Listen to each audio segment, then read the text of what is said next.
Sagar Magani has today. I'm live again. It's part of It the said more than you are $1 live. trillion American family calls human infrastructure. The White House says the preschool plan. So when you do go out, it will still be there for you to get back in because your banner will be up. Yeah, I'm Okay. seeing it now because So it's the- saying How to pay for it? because that's what's Tax happening hikes right on the now. nation's most rich. It's dark now. Yeah, so you'll be okay. Even if you go out, the banner is there. Yeah, I see it. I'm right now. Great. So we're just trying to. Hey, good morning, John and Linear Bob and everybody. Can we get Pastor Williams up, please? We have her. We have her. Okay. Yeah, Pastor Williams, how you doing? Yeah. I'm good. How are you? Good. Are we good, Marnie and Medi? Yes. Okay. Yes, you're doing good. So just remember, if you go out, for you to just come back in, and you'll be okay. No worries. I'm going to stay right here. Okay. So, All right. Have a great show. Thanks so much. Good morning. Good morning, Okay. Reverend Williams. All right. Have a great show. Okay, everybody, let's get out because I got to be up in like 4.5 minutes. Thanks Okay. so much. Okay. Okay. Mm-hmm. From overruling All State right, Department Pastor Williams, decisions thank you on so the much. We're munitions just waiting list. for the The picture to lone come back Bye. here. Judge Robert Whaley Pleasure. Thank you, Maddie. My honor. Oh, it's always good to be with you. The banners are coming up, but my face, I'm just waiting for it to come up. Everybody. Mass shootings. I'm So, Jackie Quinn. A coalition of It's immigration just been one of advocacy those groups is launching a days. I $50 think we're million having trouble campaign in to my push area. Congress to pass immigration reform. Oh, gotcha. Yeah. DoorDash is out with lower-priced restaurant delivery options. Ed Donahue has more. DoorDash has faced criticism. The commissions it charges to but the beleaguered everybody's still restaurant there, industry so are too if you high. bring the radio The new down, basic plan Paul, charges restaurants John Holloman, Linear Bob out there in California, Brian, Linda, Samantha, Keith, hey from the Big Apple, yes, Shirley from Philadelphia, Francis, and Deborah. We're gonna get the picture back shortly, I pray. But that having been said, you can see and hear me. Okay, I can't see me, but all right. Well, that's good. That's good. That is good. That's good. That's good. So, okay. All right. All right. All right. All right. So we got that. It's just been honey, it's been one of those mornings where you were like, oh my gosh, this is like, and the thing is that I got here like 4:30 this morning. Oh, wow. So it's the good Lord just anticipated some issues. And, yeah, but these things happen. But I'm moving into a new service too. I will be anyway. Something that's even more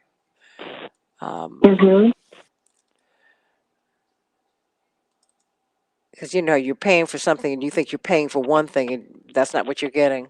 That's what I got. Right. So, but it's all good. It's all good. But it's good hearing your voice today. It's good hearing yours. I'm praying this. I'm like, wait, is it Friday? Oh my gosh, honey, you talk to someone. Friday that I think is gonna throw my whole. No, but I had to get you in since you can't be here. Oh no, I'm so Friday. grateful. Yeah. I've been thinking it was Wednesday all week, and now the days run together on you. Honey, look, and I think that's what happens when you get older and you don't have the like the summer break anymore. You just work straight on through, Oh my gosh, that's true. I didn't even think of that. Yeah. Oh my gosh, that's so true. You just keep living, and people tell you that, oh my goodness, everything gets a little becomes even. Time starts moving faster as you get older, and that's true. Mm-hmm. And the closer you get to getting out of here, the quicker time moves. Yes, ma'am. So everybody, today we're going to be talking about the Andrew Brown case. Of course, we got Pastor Tisha Williams on with us. But what happened there? That is turning out to be something really, wow, yet another one. And haven't you noticed that since the Chauvin trial and et cetera, we've just seen a whole lot of police killings, everybody. It seems like they are spiking. It's just every day, and it's getting, I don't know what that is, but it's a very interesting. occurrence to me. So, okay, and we're going to get right to it, everybody. Going to come up in a hot second. 30. Thank you so much, Paul. All right, everybody, let's have a great show. May God bless us all. How about that? 15. 10. 5.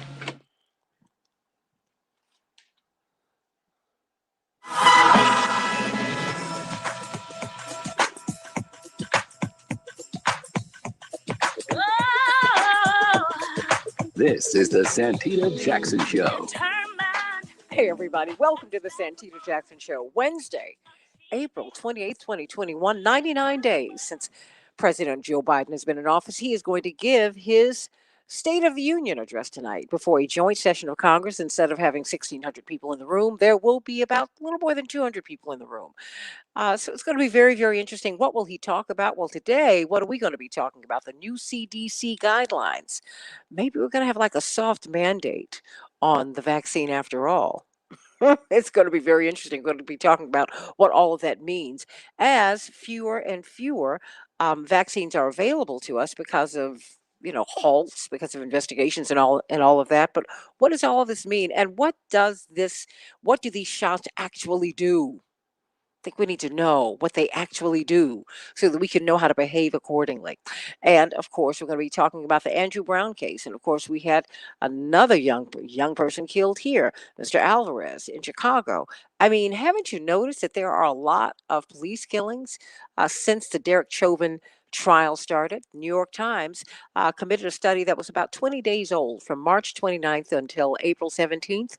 And they found that 3 persons per day were killed by the police for various and sundry reasons in the United States, a total of 64.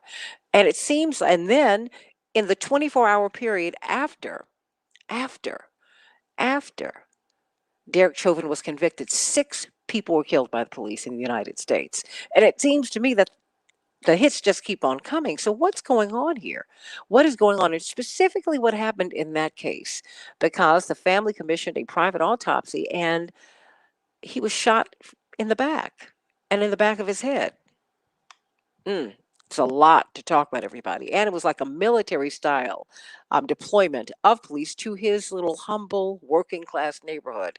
Really very interesting times that we're living in. And we need to examine them because what happened there can and has happened here and will continue to happen. Is that what you want our society to look like?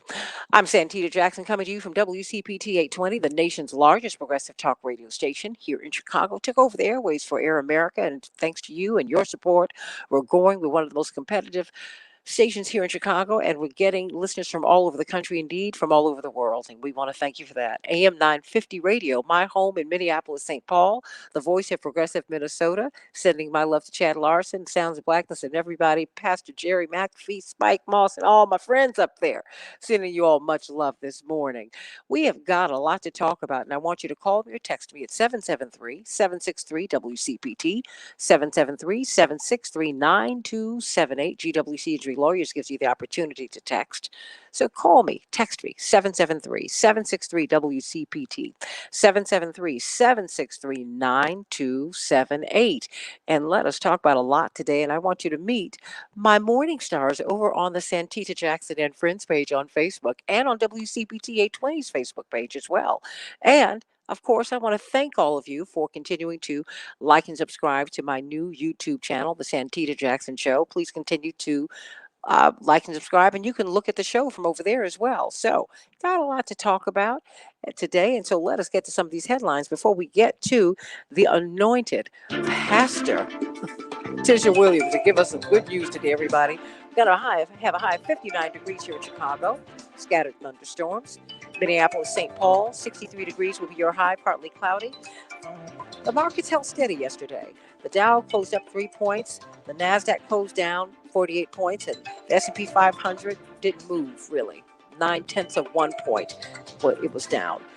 Wow. Our baseball teams had a tough time yesterday. The Twins fell to Cleveland 7-4. The White Sox, well, the Tigers got us, everybody, 5-2. And Atlanta shut Chicago out 5-0. Oh my gosh, what happened? The CDC says that fully vaccinated Americans can go without masks outdoors except in crowded settings. What does that mean, everybody? President Biden touted the relaxation of restrictions as another reason for people to get vaccinated, urging us to move forward, not just to protect ourselves and those around us, but so that we can live normally by getting together with friends, going to the park for a picnic without needing a mask. He set the date of July 4th as a target for when people can get together for backyard picnics. Will that happen, everybody? What do you think about that? Even in Chicago, as we are getting prepared for Lollapalooza, we have Lollapalooza, but all of these fun events that we have in Chicago, they're saying that, according to this Chicago Sun-Times report, that summer fun will be limited to COVID-19 Vax Pass holders. That's right. Vaccination is going to be your ticket to having fun at select concerts geared toward young people in another effort to, quote, incentivize people to get these shots from Moderna and Pfizer and AstraZeneca, which has another name now, and all of that. So what do you think about that? What do you think about vaccine passports? Have you gone from hesitancy, skepticism to being willing to get passports? Are you willing to give up your liberties for this? Got to think about that, everybody. North Carolina deputies have been seen on this 20-second video arriving to the home of Andrew Brown Jr. And then 4 seconds later or so, you heard him getting shot. What is going on, everybody? What do we know? We don't know a whole lot, but we do know that President Biden will be speaking tonight before this joint House of Congress. What will he say? 99 days in. Tomorrow's his 100th day. Well, he's going to talk about the CDC mask guidance for sure.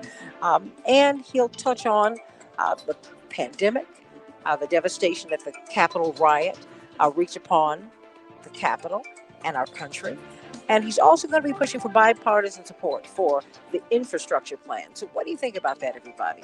He will unveil $1.8 trillion more in proposed federal investment in education, childcare, and paid family leave that he's calling the American Families Plan. Tonight, it'll be on at 8 o'clock Central Standard Time and 9 o'clock Eastern Standard Time. Of course, we will be talking about that tomorrow. Indeed, Minnesota Congresswoman Ilhan Omar will be reintroducing 3 policing bills that she hopes will end up in the bipartisan package.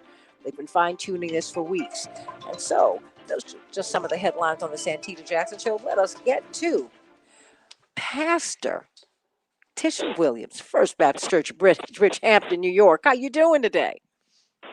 I'm doing well today. Thank you so much for having me. It is well, please. Now, you know you're home here, and she's here today because she's going to be Yes, ma'am. traveling on Friday. So we got a little extra treat. So talk to us. Give us some good news because you Yes. know there's so much going on, my heavens. So much going on. So much. much going on. So today I want to talk to you all about the purge. And I know that sounds scary, but here we are in spring, and so many of us are spring cleaning right now and purging. We're going to hang our hats in Psalm 51, verse 7. David says, "Purge me with hyssop, and I shall be clean. Wash me, and I shall be white as snow." So, Santita, do you remember falling and scraping your knee or your elbow when you were little? Yes. And if you were like me, all you wanted was a Band-Aid. Yes. We didn't want anything else. Somehow as children, we thought Band-Aid was the cure-all for every cut. Don't wash it. Don't touch it. Don't even look at it. Just give me a Band-Aid so I can get back on my bike. Cover it up. Here's the sobering news. Cover it up. We go through life in much the same way, covering up what needs to heal. Old wounds, hurts, relationships, sordid business affairs, our past, all the situations that we would much rather put a Band-Aid on than treat. So here we find David. David's been wounded, spiritually wounded, and I've come to find out that physical wounds heal much quicker and are much more superficial than spiritual wounds. And David's wound is self-afflicted, and an affair with Bathsheba, a married woman, resulted in a surprise pregnancy. And so to put a Band-Aid on his boo-boo, David resorts to murder by sending her husband to the front line of battle. He dies. And David supposes his subversion serves as a solution to Annalise Keating's subject, How to Get Away with Murder. It isn't until he's confronted by Nathan that he realizes his folly against God and seeks God for a cleaning, or rather a purge. Here, David admits his wrongs, and that's the first step in order to heal first you have to acknowledge that you have a problem. Many of us will never get clarity about our situations because of the unaddressed issues in our lives. And as our good friend always says, well, we don't cry out as a child, we will act out as an adult. And here he says he was sinful at birth. But I'm here to let you know he's not the only one. The intergenerational transmission of sin was passed on to us as well. In other words, y'all, we're naughty by nature. The way we behave is usually symptomatic of a larger issue. That's why we must use caution when we judge people. We do not know the trauma or the root cause of what fuels their behavior. I recently read a post that said when you finally learn that a person's behavior has more to do with their own internal struggle than it ever did with you, you learn grace. Because while some behaviors require a move of God, I believe there are things we can do to help encourage each other. A kind word, a prayer, a hug, a warm smile, a listening ear, and above all else, love. Peter reminds us above all, love each other deeply because love covers a multitude of sins. Love is the only Band-Aid that covers and cures. And every once in a while, we need to be purged. We need to rid ourselves of impure thoughts, words, actions, or deeds that are undesirable to God and hurtful to our fellow man. That's how we get through this season we're in, Santita. More importantly, we need to invite Jesus in to pluck out the root cause of our behavior. Instead, we self-medicate the behavior. We make excuses for the behavior, or worse, we avoid the behaviors. And then we never ask God to go in and change our behavior. Instead, we fall back on defenses like, well, that's just the way I am. I've been this way my whole life. It's too late to change now. No, it's not. I dare you to pray right now for a purging. Lord, purge me. Get me to the place where the root cause of what's ailing me can be cleaned out. I don't want to be angry all the time. I don't want to be depressed every day. I don't want to be fearful of living my best life. Somebody say, purge me, Lord. Purge me with hyssop. But why hyssop? Hyssop joins the biblical herb as a purifier, and it played a great role in the history of the people of Israel.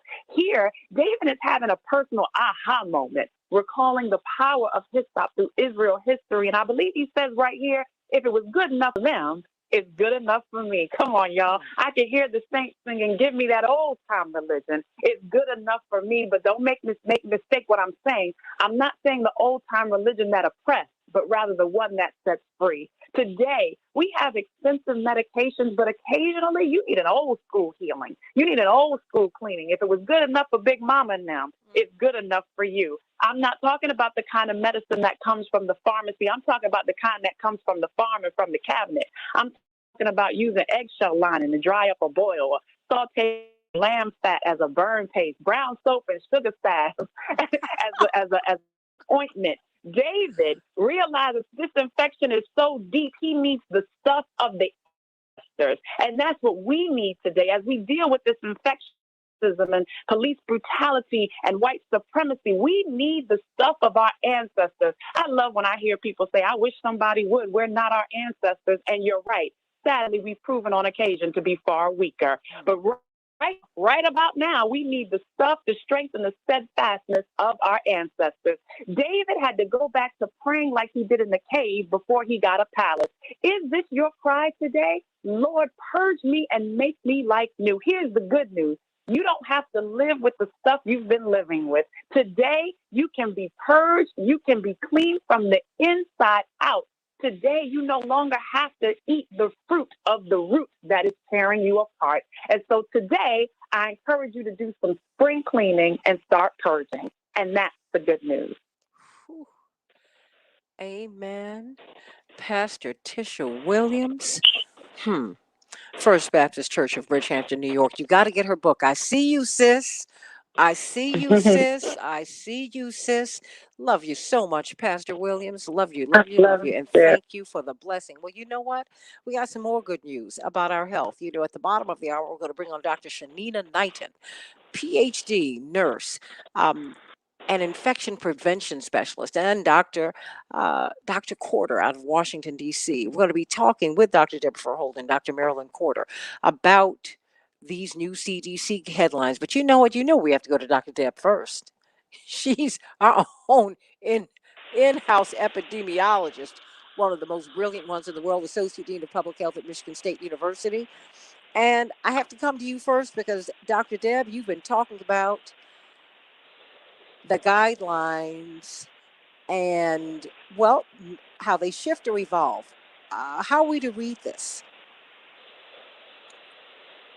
Good morning, first of all. Of course. You know, this is interesting because, you know, I have a lot of colleagues at CDC. And when the CDC was under the former administration, they had a lot of changes. They would put stuff up and they would pull it down. They would issue recommendations. They'd be gone within 2 hours. And they blamed the administration. And so then we thought, okay, we have a new administration. Now they'll be unleashed. And it's a little bit, I think, that we're seeing some of that as well. Some of these recommendations and some of these guidelines do seem a bit haphazard, and they don't seem consistent. So I'm going to just ask everybody to bear with our partners at the CDC as they get their footing again and they get their bearings. These new guidelines are interesting. They've changed a lot. So first, I said if you've got if everybody is fully vaccinated, then you don't need to be masked if you're around fully vaccinated people.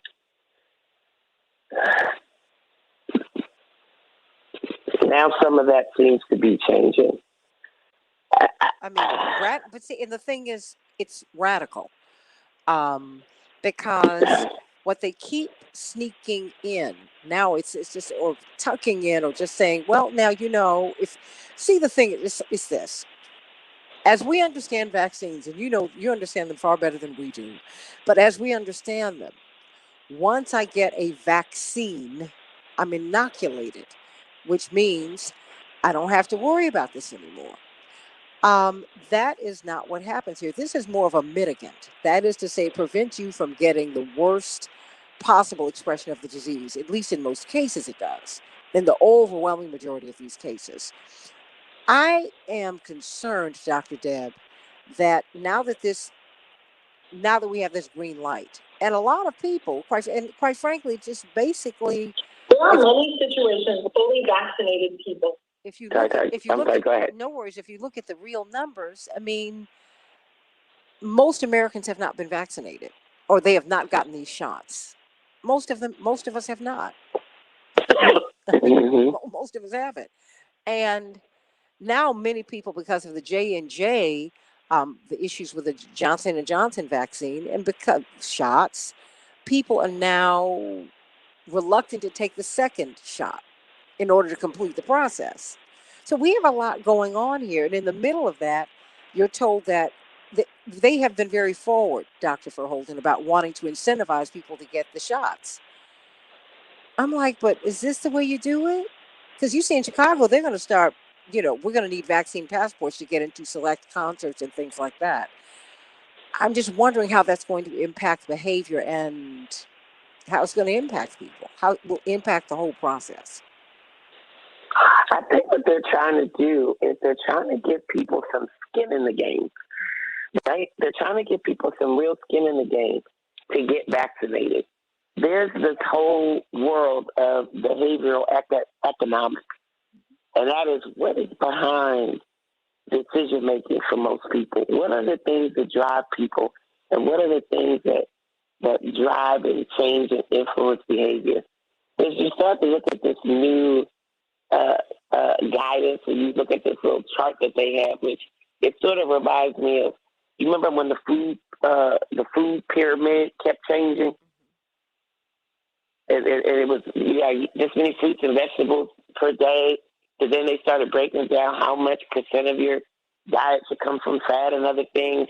Now they're ranking safety on different activities and distinguishing between indoor and outdoor. But the thing that they show, if you actually look at the infographic, is they show people unmasked with a smile on their face. And they show fully vaccinated people unmasked with a smile on their face. And all the activities that the CDC is now saying that those people can engage in relative to the safety of people who are unvaccinated, masked, not able to participate in any of those activities. So I think they're just trying to find ways to prompt the behavior for people to say, look at what's available if you get vaccinated. All of this will be available to you if you get vaccinated, and you can do it safely. And you can be like these smiling, happy people. But if you don't, then you'll have to stay over here on this side with the unsmiling people with the mask on. And so I sort of get it. I don't think that's going to ultimately deal with some of the root causes of why people have not been vaccinated and why some people still have hesitancy. And I personally know a lot of people who said, yeah, I'm going to get it. I just haven't made my appointment yet. I just haven't sort of, this or that. And I'm listening like, that doesn't make sense to me. Well, because, and I've heard that from a lot of people. Well, the social stigma. I mean, now we're now getting into a place where it's us versus them or them versus us. And that's a very dangerous place for us to be as Americans. You don't need to incentivize people. If you just tell people and talk to them, they'll either get it or they won't. But that's why I've tried to keep the platform open, as I've had you here every single day, and you are very, very supportive of vaccines. I've taken attacks because people say you're not supportive enough of vaccines. I said, wait a minute, that's not my job. My job is to present information to you. Now, I've already brought you someone who's bringing you the most up-to-date information on this data. But what we're doing, see, the problem that we have, Dr. Deb, is that Americans do not do mandates. We're different people. I told my brother when he went to work in London some years ago, more than 20 years ago, I said, you're going to be able to spot an American, white, black, brown, yellow, or red, walking down the street. He said, really? I said, oh, yeah. I said, because we have a different rhythm than the rest of the world.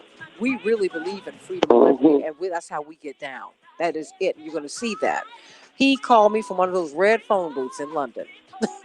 Collect call. Now, I was struggling singer in New York. Couldn't really afford that, but that's my brother calling, all right? He said, I now see what you mean. We are a little different, and we have to respect that culturally. That's just who we are. So, I'm going to help you. I want you to lead us in this discussion about these new guidelines. And they were very forward yesterday, Dr. Deborah Holden, about trying to incentivize people to get these shots. If people are not comfortable with them, give them the information and let them know. That's what needs to happen. People need some information and a consistent message. Stay right there, Dr. Deborah Holden, the brilliant Dr. Deborah Holden, epidemiologist, world-renowned epidemiologist. They need to have her on TV, breaking this down, talking about how they flattened the curve, how we were really trending downward with infections while we were without the vaccine. We need to have that kind of discussion all the way around, because I think the whole point is really to eliminate COVID-19. 5. Certainly, people shouldn't be dying from it. Now, we'll talk about that on the Santita Jackson Show, right here on WCPT 820 in Chicago and AM 950 Radio, Minneapolis, St. Paul. Dr. Deb. Progressive Talk, 828. Ooh. How you doing, hon? Yeah, I'm doing all right. Oh, well, no, you got to smile. You got to sound better than that. No, you're not going to sound like that. All these blessings coming your way. Here, you about to become a grandma, about to see another generation of life, and what a blessing that is. I think my grandparents became grandmothers young, but I got a chance to get them into middle age. I mean, do you know what a blessing that is? My granddaughter there will be her. On my side of the family, we have 5 generations of women. Wow. She will be the 5th. So there'll be her, there'll be my daughter, me, my mom's sister, my Aunt Phyllis, and her aunt, my mom's aunt, my Aunt Ladybug, 5 generations of women. So we're already planning a photo for her. Her name is India, so baby India, with the 5 generations on my side of women. And then on her dad's side, she has herself, her dad, her mom, and her mom's parents are still alive too. We have Dr. Porter. She'll have 4 generations. Do you know what a blessing that is? I mean, I know. Oh my Yeah. gosh. I mean, I remember looking at my grandmother as, we were about to close the casket. This was in 2014, of 2017. And I said, "You're now an ancestor." And that's what brought tears of joy for me. I said, "Now I have to tell my nieces and nephews about you." Oh boy.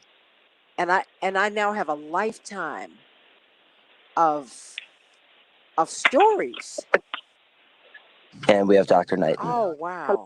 I'm so happy for you. You have no idea. I've been thinking about you a lot. And Yeah. I'm so happy for you. I'm so happy for you. So you are so blessed. So blessed. Well, you know what? We have got two of our favorite people with us joining us, Dr. Marilyn Porter, brilliant physician. Good morning. How are you, Dr. Porter? And radio Morning. talk I'm show fine. host. How are you? Oh, I'm doing okay. trying to swim upstream. And of course, Dr. Shanina Knighton, infection prevention specialist, brilliant nurse. Oh, hello. I mean, we got the Power Woman's panel here. Oh, yes, I love it. Oh my gosh, I love it. I love it.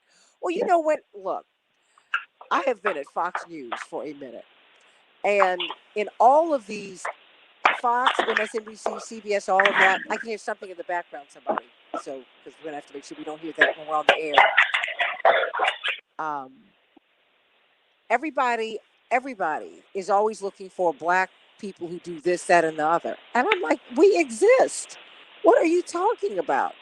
But when you don't have the 1 minute. when you don't have the exposure, you just don't know.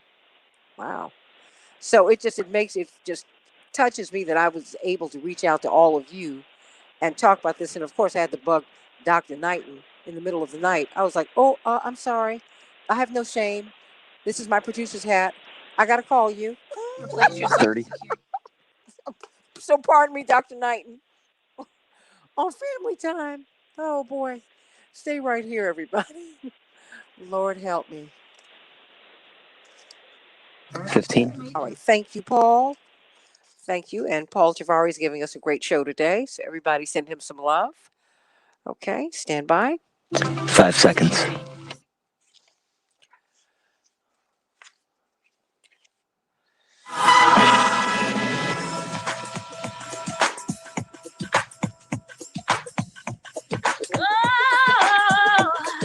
This is the Santita Jackson Show. Hey, everybody. Welcome back to the Santita Jackson Show. President Joseph Biden will be speaking to us tonight, 99 days in. Tomorrow's his 100th day in office, and he's got a lot to talk about. Um, uh, how he's handled the extreme economic pain that is out here. This infrastructure bill. It's not just bridges and roads. It's about helping us in our homes. He's going to put $1.8 trillion more into American families. That will be announced tonight. But now yesterday and today, he'll be talking about the coronavirus, this pandemic, this global pandemic. We're seeing these just painfully huge numbers coming out of India, the second most populous country on earth. More than 300,000 people a day they've been losing over the past few days. It's just horrific. And so we got to talk about what's happening on this soil in the United States. We've been getting a lot of different kinds of, signals and information. We had the head of the CDC tell us, for Easter, people are vaccinated, you can be unmasked. And the CDC, of course, gave a message by social media that afternoon. Oh, no, that's not quite it.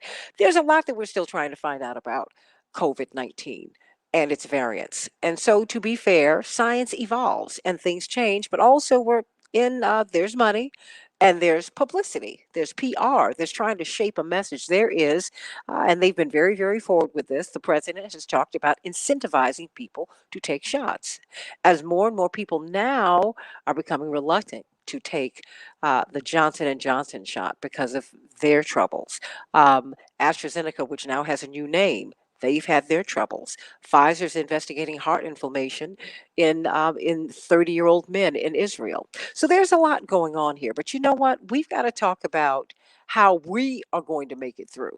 this pandemic, which is something that Dr. Deborah Verholden, Associate Dean of Public Health at Michigan State, has been talking about to us for a very, very, very long time.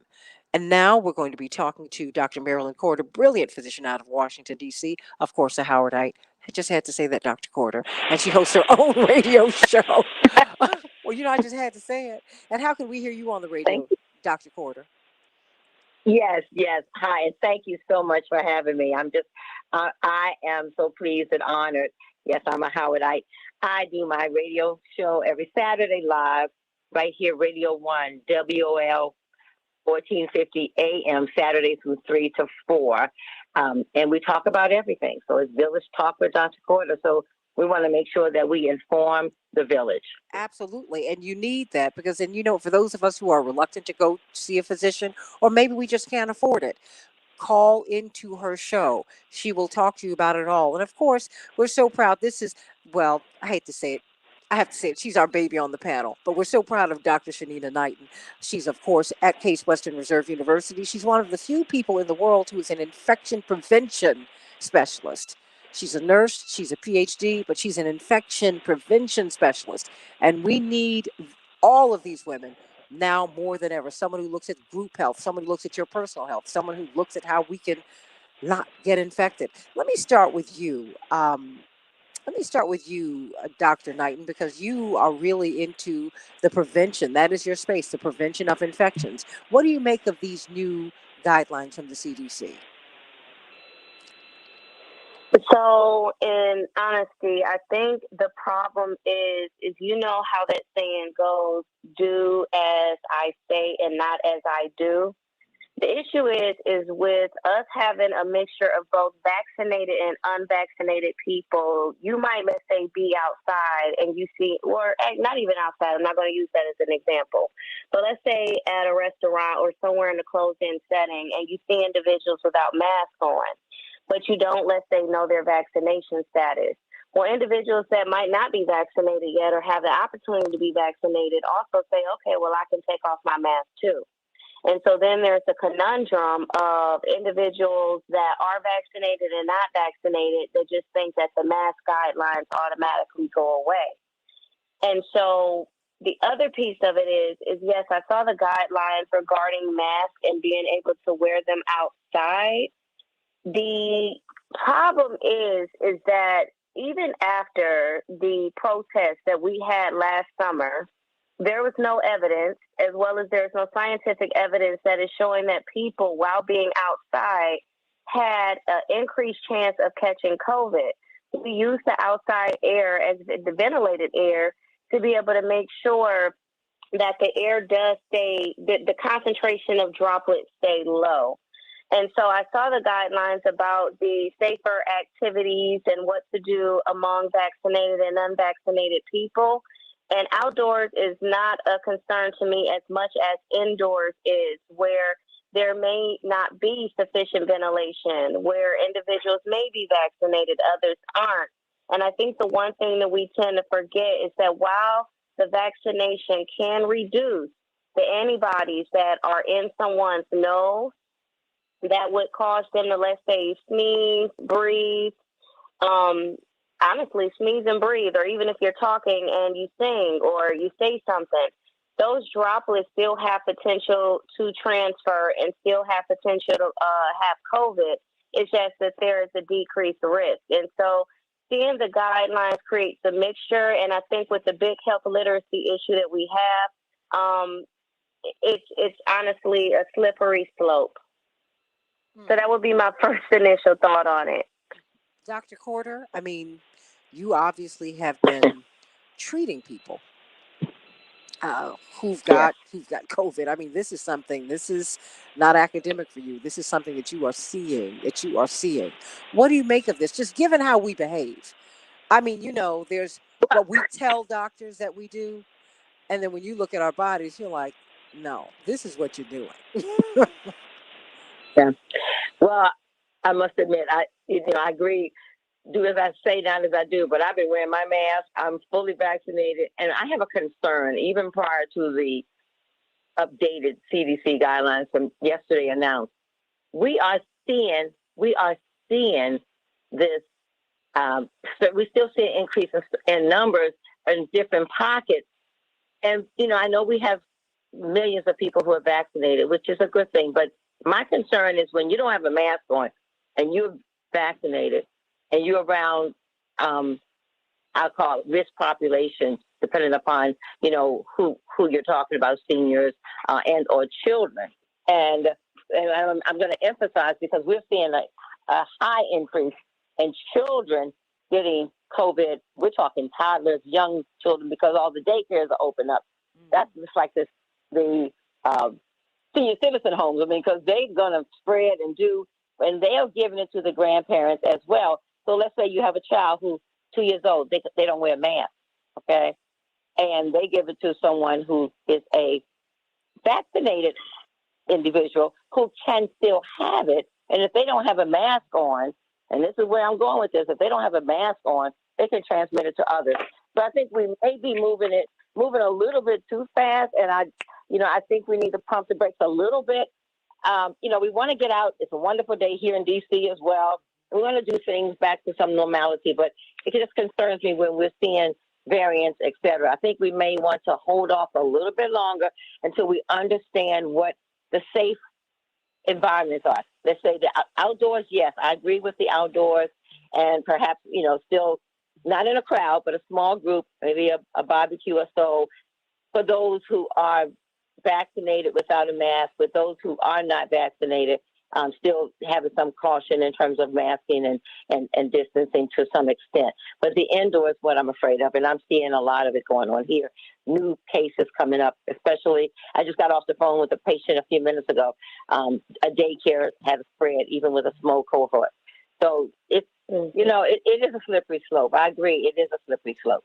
Dr. Deborah Verholden, you've been, quite frankly, you've been saying this since I've known you. I mean, you said we're opening too fast. We're moving too fast. What would you advise people to do?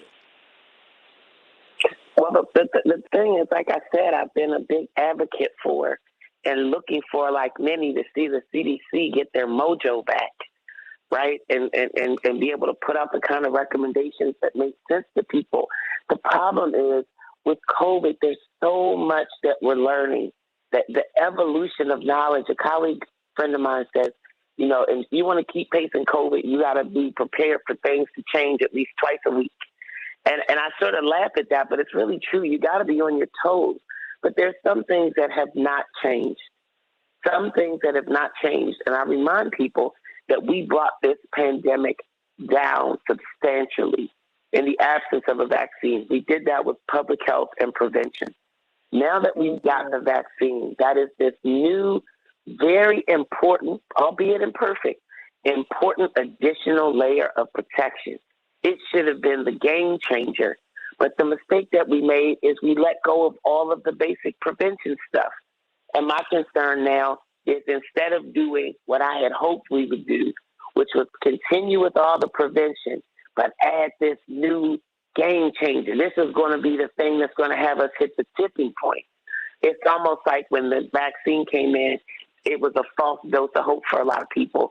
And then they started to take their foot off the gas on other things. So when I look at what's happening in India and some other places, this to me is very predictable. The countries that stayed the course with their public health and their prevention and added the vaccine are doing very different than we're doing. So I do feel like it's a little bit premature. I don't feel like with all of the information overload that people are in, there's enough rationale behind some of these recommendations that the CDC is making. So I do feel like, I like the term a slippery slope, right? Because I could just see us all sliding back on down the hill of taking our foot off the gas, and then being right back in the peak where we were at the height of this pandemic. I don't think people have the background knowledge and understanding of why these recommendations are what they are, so that people can really govern themselves and make good decisions that will protect them and others. So these recommendations, I think, are trying to give people some semblance of, if you get vaccinated, you can kind of get back to business as usual.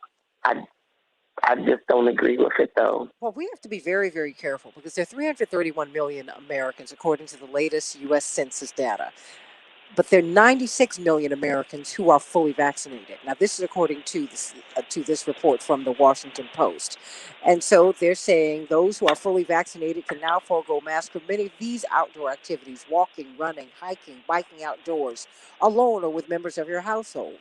I'm presuming that those persons have gotten these shots as well. Attending a small outdoor gathering with fully vaccinated family and friends. Attending a small outdoor gathering with a mix of fully vaccinated and unvaccinated people, dining at an outdoor restaurant with friends from multiple households. How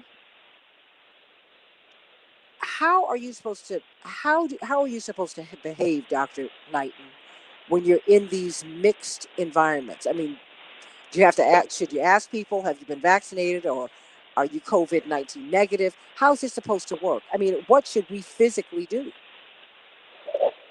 So one, it's always stay ready so you don't have to get ready. And I always tell everyone, assume that you are infected and assume that those that are around you are infected.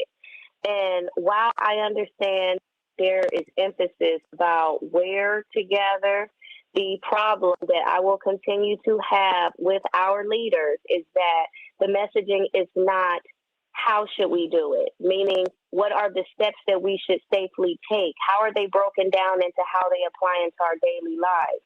And so when I think about gathering outside, yeah, the outside air might not give me COVID, but if me and Auntie Cherie, who hasn't been vaccinated, are both touching the same utensils, okay, and then we sit down and no one's practicing hand hygiene, but we're all touching the same things. Let's say we're sitting down and we're playing some cards together while we're outside and we're touching that. Let's say while we're out playing cards, we're screaming over the surface because we don't have masks on, and the droplets fall down on the surface and we touch the surface. And so there has been guidelines saying, oh, you can't pick up COVID from a surface. But let's not forget that you can pick up any sort of virus, any sort of fungus, or any sort of bacteria from off of a surface. That transfers to your hand, which then transfers the viral. It actually transfers the viral droplets to your face. So just because you get viral droplets doesn't mean that it automatically converts to an infection. However, these activities can increase your risk of getting an infection. And so I always tell people, stay ready so you don't have to be ready. And then just remember that even for people who are fully immunized, that is fine. The problem is that when you think that you're fully immunized and you have this false sense of hope that you are fully protected, that means that you start relaxing your guidelines, you start relaxing your hand hygiene. We have to remember that the vaccine was put in place to make sure that it can decrease the severity of symptoms. We are still studying whether or not the vaccine decreases transmission and by how much. And I have to emphasize that because I think there's a lot being said, oh, it's automatically going to stop COVID. But Dr. Verhoeven said it best. She said that you have to make sure that you are still practicing prevention because there's still so much that we're studying and learning every single day. Dr. Porter, what do you tell your patients? I mean, many of us live densely. I mean, we live, with multiple generations in a household, or a lot of people in a household. And particularly as we've come into this economic, this really depressed time, people are not living alone anymore. They're looking. So how are we supposed to do this now that things are beginning to open up? I mean, and I cannot emphasize enough the discussion yesterday when these new guidelines were announced was we are now trying to incentivize. They're openly saying this. We're trying to incentivize you to get vaccinated. Well, I tell you, first of all, I want to emphasize just what your two guests have said because you have to practice universal precautions. I call it universal precautions on steroids. We, for years in medicine, the hand wash, you don't know who has what, and you assume the worst so that you're safe. But now we have so many unknowns, and with this virus, It's like we're flying the plane as we're building the plane, and information changes, as the days go, and we just don't know. And one thing about the vaccine, we don't know how long it lasts. They're talking about boosters. So where's the gap? Where that effectiveness is going down and you're more vulnerable and you got your mask off because, these new guidelines are saying, oh, well, you got your mask off, you're fine, you're vaccinated. It is a false sense of security. And I'm going to go back to the question, what do you tell my patients? I tell them to stay alert, to stay with protection, because I am tired of going to Zoom funerals and seeing, the seniors and now the young people in my practice who are in the hospital. They're coughing and then they're spreading it because they're going to super spread events. My husband's aunt died in Detroit. And, I said, I know they're going to have a Zoom. Well, they did, but a few people went to the church. Well, it was a super spreader. They had gloves on, they had masks on. There was quite a few nurses in the family and doctors. But 3 people are on vent secondary to the funeral. So it's live and kicking. This virus is still here. And for the inconvenience, I want to go here, the cherry blossoms, we had that here. Well, you stayed in your car and you drove by and you're still alive. There are things we just have to continue to protect against this virus. This virus is coming through in many forms, and we see what's going on in India, and now people want to travel. I guess it was for Easter, just recently they had more travelers than they had in the whole 12 months. And people are, they're COVID fatigue, but we don't want to get COVID stupid. So I tell my patients and my families, and you're right, many of them are hunkered down in the same house and they're still going out. Let's say 1 or 2 are out in high risk environment, super spreader, and they come back, they have to quarantine. Be it in the corner, be it in the basement, if they're symptomatic prior to getting the results, of course, once they have the results, the whole family has to stay down. So that's pretty much what I say. And I talk all day long about COVID because we're getting questions and we're getting people calling and texting me. I'm positive. I'm getting printouts every day of families who one individual went somewhere or somehow was exposed and now positive, and everyone is now, oh my goodness, we're affected or we have been in contact with someone. So it's still there. And we cannot sleep at the wheel anymore. Oh, Dr. Deborah Verholden, you predicted that this was going to happen. I'm just in the course of ordinary human events. People, Kenneth Frazier, the head of Merck, said last year that, he welcomed the vaccine. He said, we're not able to get anything that has the efficacy that we really believe that we need to have, but we welcome this. He said, but I think that Americans are going to be underserved because they're going to think that the vaccine is going to be the silver bullet. And he said, and it won't be. Dr. Deb, you've been saying that too. Dr. Knighton, you've been saying it. Dr. Porter, you've been making that case as well. Dr. Deb, I'm going to give everybody a minute. You said this was going to happen. I know you don't want to say I told you so, but you did. No, but I will say this. The vaccine could have tipped the scales. But it's like if you take things that are working and then you start to remove them, you can't expect the same outcome. We needed to hold the course with all of the prevention and then add this to it. But again, this is we're a fast food society. We want it now. And this whole notion of, political will and political freedom and I've got rights and all of that, I think that actually worked against us when it comes to this. What I will say for people is I've remained so surprised at how so many people have so much doubt and so many questions specifically about this vaccine, but did not have similar concerns about other vaccines and other medicines and therapeutics. And they don't seem to really understand how the virus itself works. I want to make sure that people understand the virus itself, it affects almost every major system and organ in your body. The receptors that this virus, the molecule that this virus is and the receptors that it acts on in your body are all over your entire body. They're in your heart, your lungs. For men, they're in your testes. They're everywhere. If you get this virus, it's going to go to work everywhere in your body that it can. And when you compare that to what you get when you get the vaccine, which is this little bit of mRNA to help your body produce this protein and build an immune response so that if your body does encounter this thing, it doesn't get to go all through your body and have its way with you. It is the difference between comparing, sort of tripping versus falling off of a cliff. Sure. So I just worry because people have just enough information to be dangerous to themselves, just enough information to make choices that aren't in their best interest. So I'm patient. I'm going to keep talking because I want to make sure that our people have what they need to make an informed decision. And you're not a broken record. I mean, she keeps saying this every day, Dr. Porter. She said, I feel like I'm a broken record. I said, honey, you cannot say this enough because I'm seeing people, Dr. Porter, out here, as soon as they get the first shot, knowing they got to get the second one, they are like, free at last, let me take off the mask. I said, no, I don't think you should. I just came up with that one. That was a gift from the Lord. I like it. But 1 minute belongs to you. And first, how can we hear you so we can get this free medical advice? Hello. Yes, every Saturday live from 3 to 4 p.m. on WOL 1450 AM. That's Radio 1, WOL 1450 AM. And it's Dr. Porter Village Talk. That's 3 to 4 p.m. Eastern Time.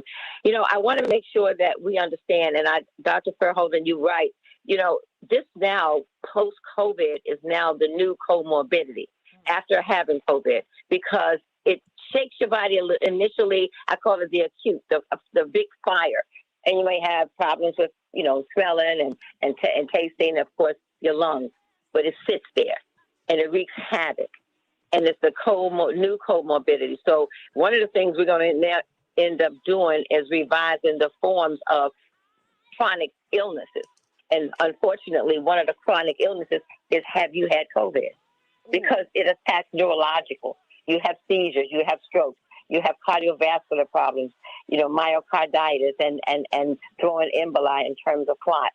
You have kidney. It's head to toe. And this is something that people take lightly, but they need to make sure that they understand. It's like a Russian roulette. When they're out there and they're doing whatever, frivolously, they're fine. Or even those who don't even believe that COVID exists until they get struck down. So, and it's like a sadness because it's one of those that's not going to happen to me. And they got to get their heads out of the sand. 1 minute. It is here. And it's respiratory. And some of the variants are even more aggressive. So I tell all my patients, as many people who can hear me, all the village, please stay protected, stay the course. We will get out of this if we all do that. Otherwise, as one doesn't do, it takes us back for 10 steps. Thank you. You know what, Dr. Knighton, you're just going to have to come tomorrow or Friday. Oops. Well, she is, because she has to walk us through what we need to do, because we need to know how to behave now that we're having the cherry blossom festivals. And 15. now that we are going into the warm months. It was in the 80s in Chicago yesterday. People 10. are tired of this. So you're going to get a call from me later. Let's talk about Andrew Brown. What happened? Why was the bullet in the back of his head? Why is this man dead? More of the Santita Jackson Show, WCPT 820 in Chicago, at AM 950 Radio, Minneapolis, St. Paul.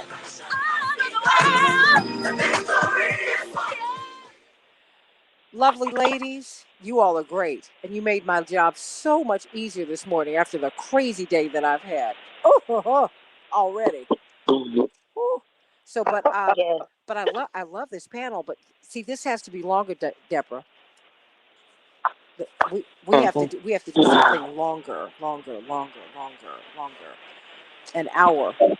And I know this eats into your day, but I really want to do this because there's so much that Dr. Fairholden, who comes on the show every day, there's so much that she can talk about. And she said, girl, I feel like I'm sounding like a broken record. I said, but Deborah, I'm not part of the CDC, Johns Hopkins. They're bringing me to Michigan State to build a School of Public Health complex. I'm not there. I just host a radio show. I'm trying to tell you, people out here, they take off these masks and they will look you in the eye and say, I got the vaccine. And they're done with it. That's what they do. I'm not mad at you, but I'm like, you do know you can still get this, right? And you know you can still give It's it to the me. messaging. Yeah, oh, wow. It's the messaging. Like, I hate to say it. I know that this sounds bad, but I blame media. I blame any sort of media outlet right now, because the thing is like the way that it's portrayed out there, it was, oh, get vaccinated so we can get back to normal. Oh, get vaccinated so we can get back to normal. And then let's be honest. Yeah, like the guidelines are being pushed out so fast. They're not making sense. They don't have any, in my opinion, scientific basis, or if they do have a scientific basis, just as much as they're arguing for, they are ignoring the science that's arguing against. And it's very frustrating. So it does make us sound like we're a broken record, but it's unfortunate because we can't let up, and they're only making our jobs even more harder and trying to explain people like, yeah, I know you're hearing this, but this is not what you need to be doing right now. And it is unfortunate because people that are vaccinated can still get infected and can still spread the virus. And that is not something that's talked about. I mean, at all. And the thing is, they're making a financial decision. Our government paid these companies billions of dollars to develop this. They got to distribute this stuff. Okay, I get it. You shut down the economy. We lost a whole lot of jobs, money, all that. And people started killing themselves. We're not even talking about the spiritual cost of all of this. We have Sergeant Kennedy and Attorney Patillo. Well, you know what? I'm going to let depression, loneliness, all of that. But ladies, I'm going to have to let you all go so I can free up my phone line. But I need to get you all back. And let me know when you all are available in the next few days between, not tomorrow because I have to talk about President Biden, but maybe on Friday in the 8 to 9 hour, you all on East Coast time. Because I really need you. We really need you because I got a lot of calls that I wasn't able to get in because I need them to hear you because Deborah has a particular specialty as an epidemiologist, you as a physician, Dr. Porter, and you as a nurse who is one of the few infection prevention specialists in the world. We got to talk about this. Got to. I tell you, one person who's not going to get it. My baby sister, Dr. Jackson. She's in education. She won't let you come near her. I mean, this girl. I mean, you can't even hug her. She's like, no. And she's staying at our parents' house in Washington. And if you come to Washington, do not come to that house. She will not let you in. Hello? Oh, yes. My father wanted to come by his house. She said, Daddy, this was a few months ago. Have you had your test? Oh, I can't let y'all know how crazy my family. They're crazy, but they're mine. I don't just said what? Now we do that. Now we do that because they are accessible everywhere. Yes. Like, cause we've had to travel for competitions and stuff, and it has been mutually agreed upon that everybody gets tests. And so we've traveled as a family outside of our immediate family, but everybody has to get tests. And like, it's so accessible now that at least people can do that as the bare minimum if you mix in vaccinated and unvaccinated people. Well, you know what? I'd like to speak with you about that. I'm going to let you all go. My mother, everybody, she's getting an honorary doctorate from North Carolina A&T State University, where she and my father met and married. For Mother's Day. Yes, praise the Lord. And we are all going. That's beautiful. We're all going. Beautiful. We're all going. We're just trying to figure out how to get there. Just trying to figure it out. Be safe, yeah. I'm trying to figure that out because I don't want to get on the plane. Well, honey, you know what? I wear 3 masks. I wear a fancy mask with a filter, and then I have 2 N95 masks. Yes, I do. And can I breathe? No. All right. I can smell my perfume. Yes. I'm not playing. Did you see that too? I do accessories. What? Yeah, I've got sequin masks. I'm not playing. Yes. FDA rolled back them guidelines like to where N95s are no longer reusable. Just no. FYI. I just so that you know, I buy them like by 100 at a time. Gotcha. And I give like 50 to my parents, and my mother swears that all she needs to do is spray them with Lysol. So you know what? My mother said, tell her to stop. Look, I'm trying. Tell her to stop. I've tried, Shanina. Okay. I'm gonna get tell you her she ingested, tell her she's inhaling that. Yeah, she's inhaling that stuff. And that's the kind of stuff that end up, it might not seem like it's causing respiratory issues, But that's that long-term build-up stuff. Like, she's not supposed to be inhaling them chemicals like that. I'm gonna tell her to throw them out because that's why I buy so many of them. See, and I give them to her. I said, look, I keep 50, you and Daddy can have them. Because my father, these folks are 80. They pull that mask, it's like a chin girdle. So, I'm doing the best I can. Coming back in 30. But I'm gonna let you all go so we can come on up. But I love you. Yeah. Chin girdle. I'm telling you, it's a chin Y'all have a girdle. good day. But I'll call you all later on All right, today. you too. Bye. 15. Bye. Bye-bye. It's too much. It's too 10. much. Y'all, it's too much. Oh, thank you so much, Joyce. 5. Yes. I will make that announcement on the air. Hello, Sergeant Kennedy. Hello. Okay, stay right there. Good morning. Good morning. How you doing? Stay right there. This is the Santita Jackson Show. Hey, everybody. Thank you, Paul Chavari. My name is Santita Jackson. This is the Santita Jackson Show. WCPT 820, the nation's largest progressive talk radio station, based here in Chicago, took over the airwaves for Air America. And look at what we're doing. Check us out. We're growing every day.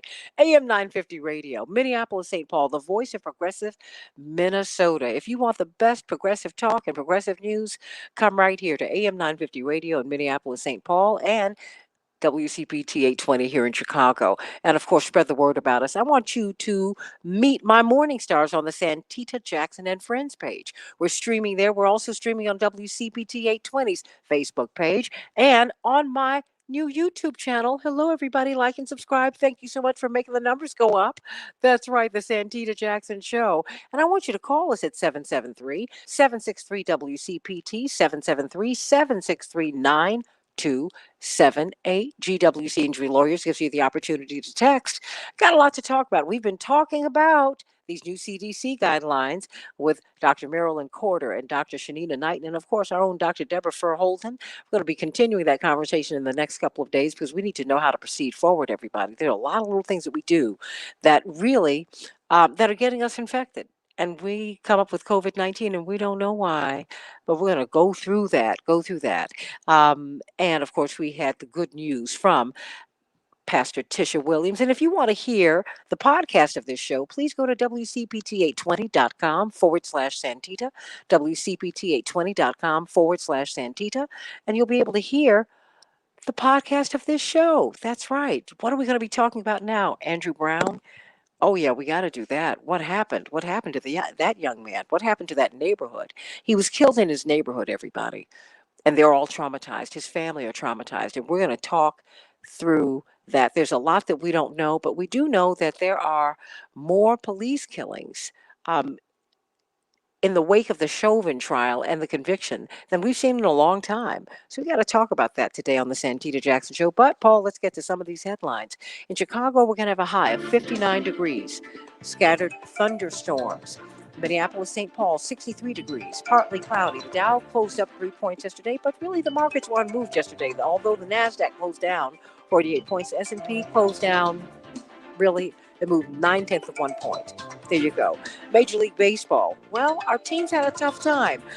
Cleveland bested the Twins 7-4. The Tigers bested the White Sox 5-2.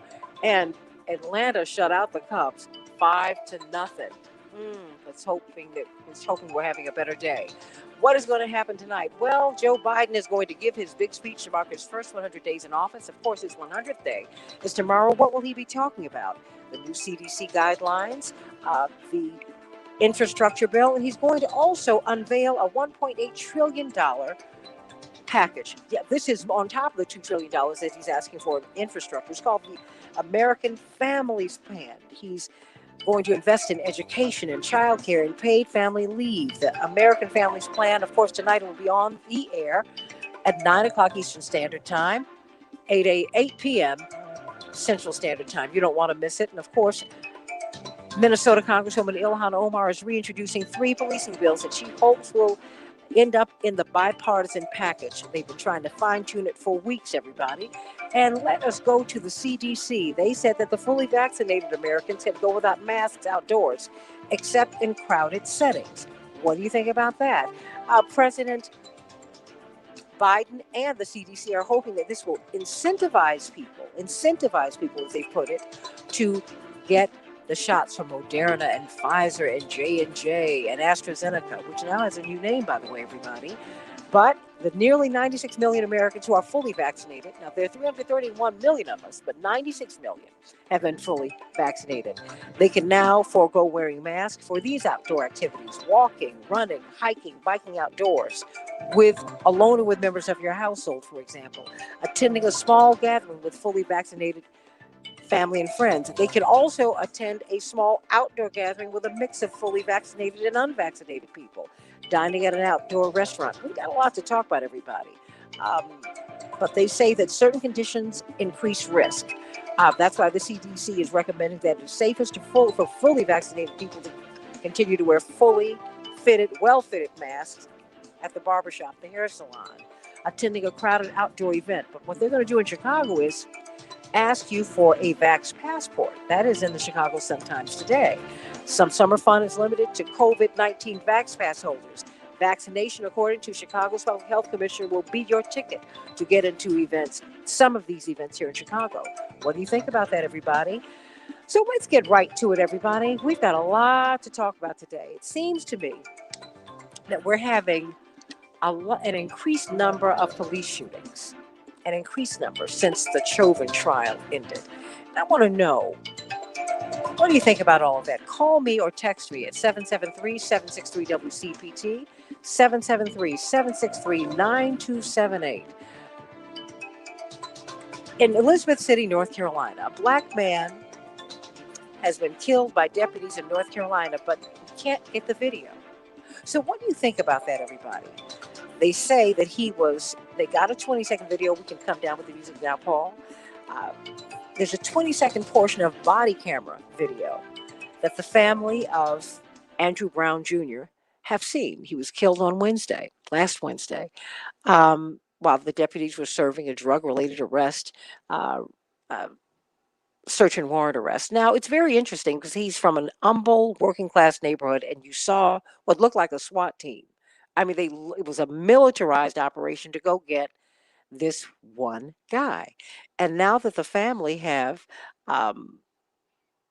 had a private autopsy, he was shot several times in the arm and once in the back of the head. So Benjamin Crump, their family attorney, says they're trying to hide something. I want to know what you're thinking about this, everybody, because of course we now have something. We've had another killing here in Chicago, another one. This young man, Mr. Alvarez, he's gone. And in the one day after Derek Chauvin was convicted, 6 persons were killed in the United States by police. From March 29th until April 17th, that's the last time I saw this report in the New York Times, 3 persons per day were killed by the police. What's going on here, everybody? What is going on here, and why can't the family get all the video? I mean, why can't that happen? I want to hear from you. Call me, text me, 773-763-WCPT, 773-763-9278. I mean, 20 seconds of video? Let me start with you, Sergeant Sean Kennedy, Information Officer for the National Association of Black Law Enforcement Officers. And of course, Attorney Robert Patillo, who has his own show on WAOK. He's the Southeastern Regional Director for Rainbow Push, brilliant civil rights lawyer. And of course, the president of the National Bar Association, the largest and oldest black bar association in the world, Attorney C.K. Hoffler, who has her own radio show. It was just on yesterday on WAOK at 11 o'clock Eastern Time. Let me start with you, Sergeant Kennedy. Please explain what we're seeing in this case. Good morning, Santita. How you doing? Oh, it's wonderful hearing your voice. I'm just sorry you're here for this reason. Yes. Well, first, let me say it's very problematic that we are having all of these fatal shootings by the police of African American people. That's one part of it. Now, what's going to be interesting in this particular shooting with Andrew Brown is the fact that they have not fully released the video. You invite the family to come down because you want to give them a view before it goes out public, but you only show them 20 seconds of one body cam. And like I said, that's problematic when you're talking about transparency, because everyone knows the video is going to come out eventually. And the fact that you have a fatal shooting in your city, you've already stirred up a lot of unrest among the residents, in particular the Black residents in your community. So I would think that the powers to be will want to do what they need to do to try to, I'm not going to say pacify the family, but try to work with the family. It really is an insult to only show them 20 seconds of one body cam. It's an insult for all of their attorneys who want to be present with the family. I don't care what jurisdiction you're from, not to be allowed to view this. And like I said, it's going to come out. So, of course, people are going to come to their own conclusion, their own speculations, and they're going to start filling in information that may or may not be accurate. But when I listen to what the attorney who was allowed to come in and deal with the family, when she mentioned that while Andrew Brown was sitting in his car with his hands still on the steering wheel, and if this is the way it actually happened, the police officers or the deputies rushed the car and they start shooting while his hands are on the steering wheel. And supposedly, this is before he even pulls back, trying to back up the driveway, which is already blocked. Like I said, that's problematic, because what is your justification for shooting this unarmed man? Nothing has come out as far as he had any weapons, because trust me, if he had some weapons, the police department would have put it out by now. So now what is your justification? Now, I don't have a problem of there being 10 plus police officers on the scene. I don't have a problem with that, because for officer safety, you want to make sure that you have powers in numbers. I don't have a problem with that. But what I do have a problem with, if based on what the attorney stated, that while he was sitting in his vehicle with both hands clutching the steering wheel, officers came up shooting at his car while his hands were still on the steering wheel. That's going to be a big problem for that city. Anytime you see people abruptly and impromptly retiring and resigning, that's a problem, because they're trying to now get the heck out of Dodge. But as far as the long arm of the justice system, that's not going to help them, but they're trying to protect their pension, in my opinion. But like I said, transparency and accountability is going to be a big thing with this, and I'm waiting to see how this plays out moving forward. How will these resignations protect their pensions? Because, well, let's put it this way. If you are found, and every jurisdiction is different. So like say, for instance, in Illinois, there's a state statute that if you are convicted of a felony in the performance of your duty because you have gone outside the scope of your duty, you can have, your pension will be taken from you. Now, it does not affect whatever money you have contributed into your pension personally, but you would no longer get annuities. So a lot of times, officers, especially if you have enough years to retire, you try to quickly secure your pension, not knowing if you're going to be charged with a felony or convicted of a felony. But like I said, each jurisdiction is different, and I'm not sure how their state statute is written in North Carolina. But normally when you see this, they're trying to get away so that their department cannot hold them administratively accountable for it. But it does not stop the criminal system, the judicial system, from coming after them and holding them accountable criminally.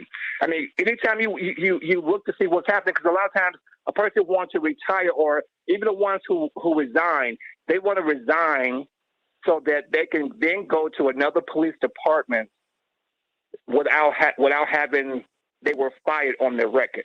And that's another reason why we need a national registry. So when you have officers like this, they can't jump from one municipality and get a job in law enforcement with another municipality. C.K. Hoffler, one of your colleagues, Ben Crump, is taking the lead on this case. Bless his heart. I mean, Unfortunately, he's got a lot of work. What do you make of this case? Of course, I'm not asking you to speak for Attorney Crump, but you have worked on cases like this. Yes. Well, this is just another example of a black man being shot in the back for no reason. Execution of a warrant, getting a warrant and having all those police officers there.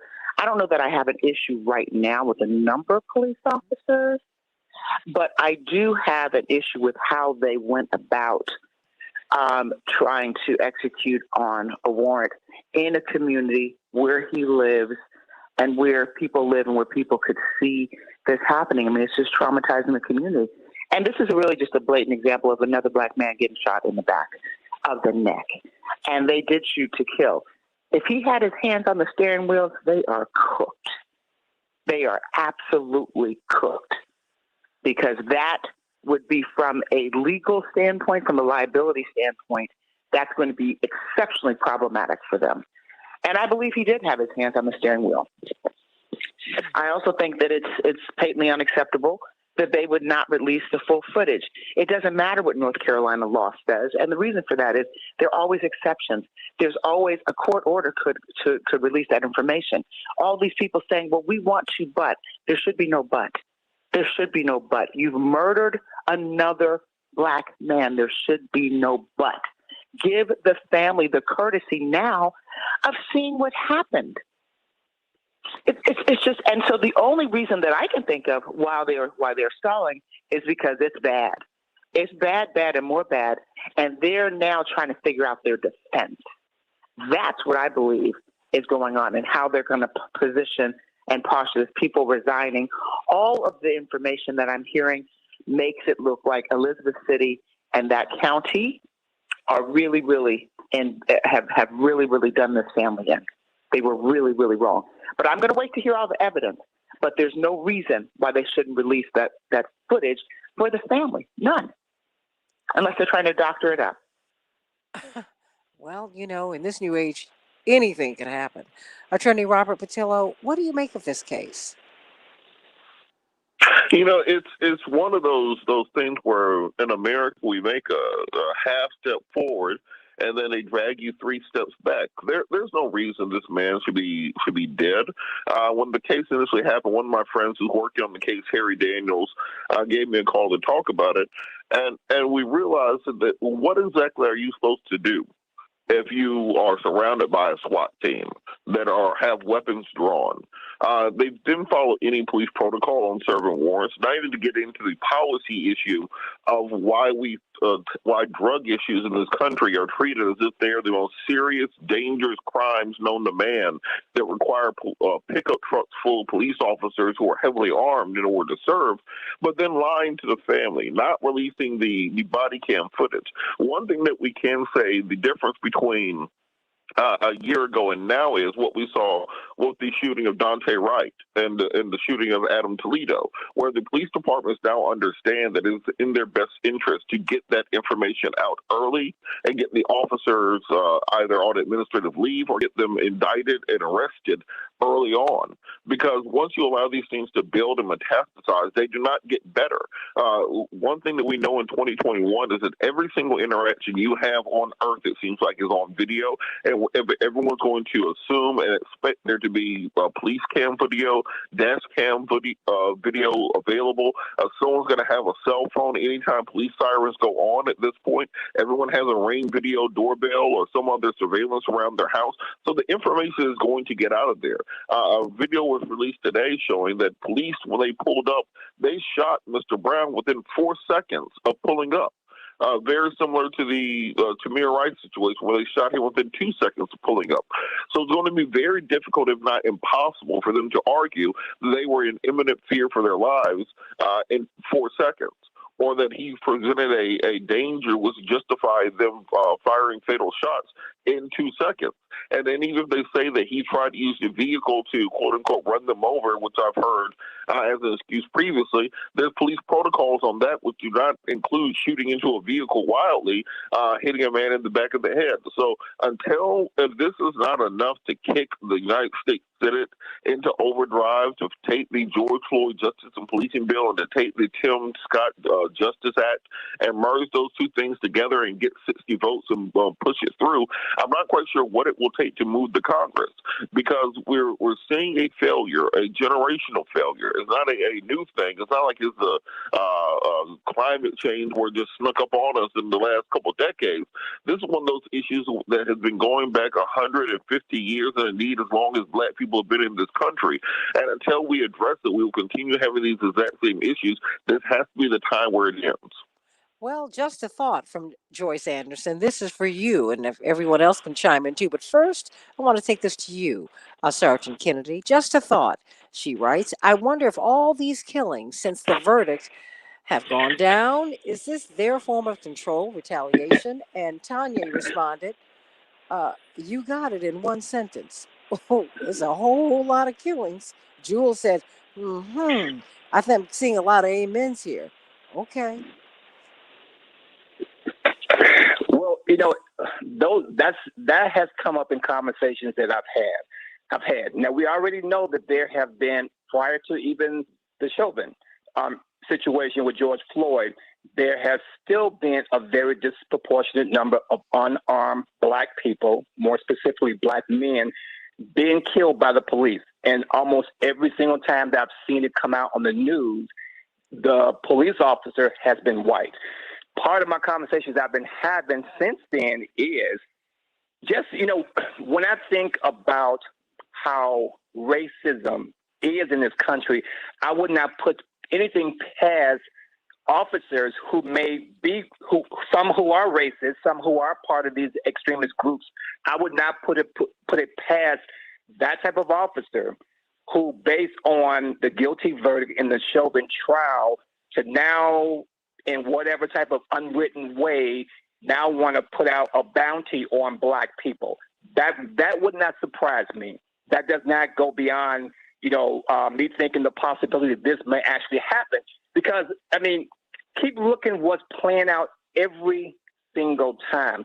When I think about black officers, and I'm generalizing right now, you're not seeing black officers caught up in these situations of these fatal police shootings on the same level that you are seeing white officers. Why is that? This is going beyond the fear factor of the stereotypical black person, 6'4", 1 minute. Again, they're looking very menacing. I'm fearing for my life. This goes beyond that. It's almost like now it's a sport.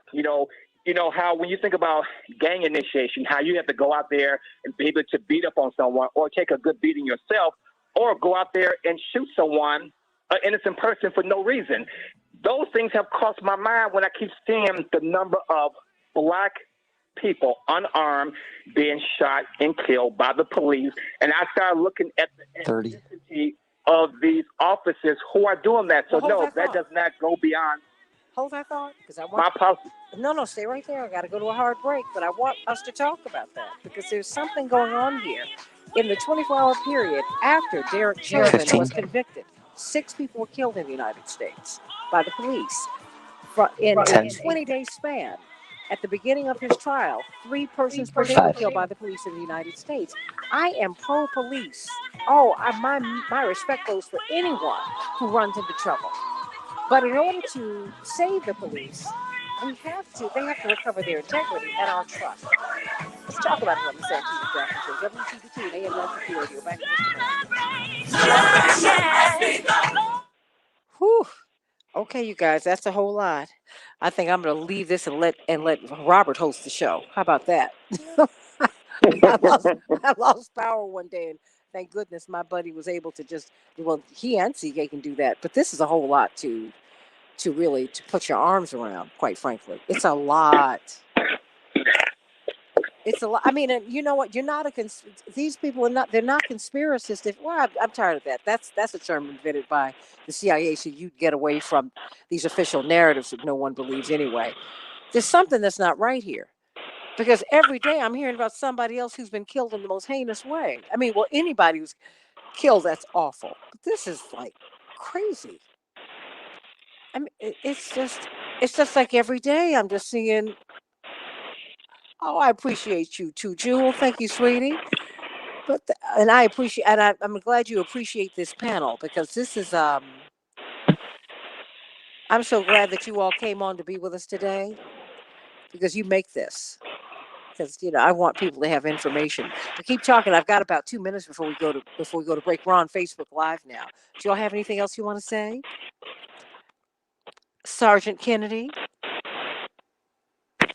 Yes. Like I said, as I'm also wondering, is this some type of backroom, unwritten thing where now going out to shoot unarmed Black people intentionally, regardless of the circumstance? Is this like some type of new sport, or is it like a payback or whatever? But you have to still look at the statistics. It seems like almost every single day, another Black person, unarmed Black person, that's being fatally shot or killed or chokehold or knee on the neck. Again, almost every single day. Now, of course, it's not happening that often, but it's getting to the point that that's what, your expectation starts to build up, that when I turn on the TV tomorrow, who is going to be the next person? It's actually, it's become a pandemic, or as my pastor Otis Moss III would say, a COVID-19 pandemic of Black people. It's look, the data's there. I mean, they stopped at the day after the Chauvin verdict, but 6 people in the 24-hour period after Chauvin, 3 persons per day during the trial. Something about this is and then you have okay. to also look at the ethnicity of the officers who are involved in these cases. But but then what about the Black officers who participate? Overwhelmingly, they don't. 1 minute. But as far as the Black officers, as I've stated before, this is not. I'm not trying to say that every white officer fit into the same category, because that's not true. I've worked with some just phenomenal white officers, but on the same token, it does not mean that every Black officer has a vested interest in the residents of the Black community as well. 30. It can happen that way as well. But like I said, when you look at each one of these incidents, you look at who the victim is, and then you look at the ethnicity of the police officer involved. 15. You can take it from there and draw your own conclusions, but it's very consistent. Hold 10. on, we're coming in. 5.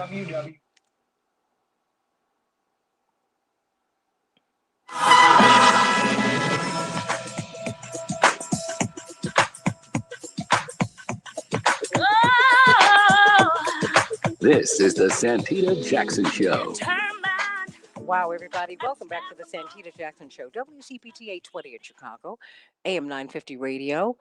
Minneapolis, St. Paul, 773-763. WCPT, 773-763-9278. I want to hear your thoughts about yet another police shooting. And it's tiring. It really is tiring, but I think we need to find out what's going on, because there's something that just doesn't feel right here. Can't put my finger on it, but the New York Times said as they looked at the data from March 29th, just before the Chauvin trial began, until April 17th, 3 persons per day were killed by the police in the United States. Then in the 24-hour period following the Chauvin verdict, 6 people were killed. And it just seems like every day or every other day, some Black or brown person is being killed by the police. And I need to know what is going on here. Joyce, I think you might be onto something, Tanya. And a lot of people are saying there's something that's not right. So I want you to call me. Call me at 773 WCPT, 773 and let us talk about it. Sergeant Kennedy, retired sergeant from the Chicago Police Department and the information officer for the National Association of Black Law Enforcement Officers. You said that we need to look at this. Why? We need to look at it from the standpoint, first of all, the data is there. It shows that you are having a highly disproportionate number of African American people, in particular Black men, who are being fatally killed by the police while they are unarmed. So the data is there. We can come up to whatever conclusions. But as I said before the break, when I think about gang initiations, and maybe the public don't recognize this, but a lot of times in police departments, they're considered a gang. You know, when they talk about them against us, they're considered a gang, and gangs operate on different levels. Because think about this: you cannot are the most powerful gang because you are authorized to carry a firearm and use deadly force, even though in multiple incidents the deadly force has been excessive and is not within the guidelines of their departments. But also you have the judicial system, which sometimes, I'm not going to say cover it up, but sometimes do not hold officers accountable. Then you look at things such as qualified immunity. So it's like there are things in place which almost allows this to occur with impunity. So like I said, I would not put it past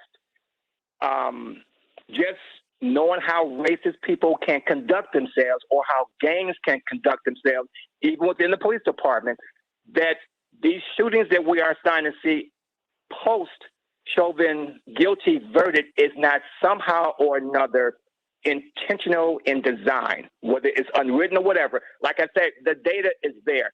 I need someone to tell me why this is occurring, so I don't think that this is just not happenstance. The data is there, and I'm quite sure it's going to continue. I mean, it's to the point that I read an article yesterday in The Guardian that talked about how leading human rights attorneys around the world are requesting the International Criminal Court to open up an investigation against the United States because just of the systematic killing and the maiming of unarmed African Americans. They want it to be investigated and prosecuted under the international law as crimes against humanity. So you have other countries in this world looking at the stuff that's going on in the U.S. today. If they can see it, we can see it. It's not us. So this is not something that's our imagination. We don't even need to put our finger on it. The data says that Black people's lives are not respected. It's almost like there's no human sanctity for the lives of Black people. Look at the data. Well, it's very interesting. This is not new because other countries have called America out on its treatment of Black and brown people, and Black people in particular. In fact, many of our leaders from 50, 60 years ago, at the height of the civil rights movement, at the height of really the breaking down of Jim Crow, because the civil rights movement never ended anybody, but it was when a picture of Black children who were protesting down in Alabama were being bitten by dogs and being hosed by fire hydrants, dogs that were being held, the dogs were being sicked on them by these white police officers, notably Jim Clark and people like that. When that picture was put on the cover of the Pravda, which was then the official newspaper of what was then the USSR, America went scrambling. And now, Robert Patillo, America is not the only major superpower in the United States, in the world anymore. And so these countries looking at America and talking about America, that could have some teeth, Robert.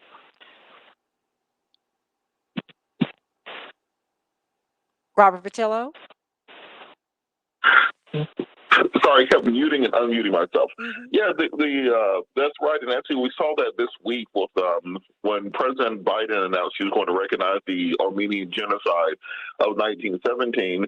President Erdogan of Turkey, the successor to the Ottoman Empire, said, "Well, I'm going to recognize the U.S. genocide of the Native Americans from the time y'all got there to the time y'all got rid of all of them."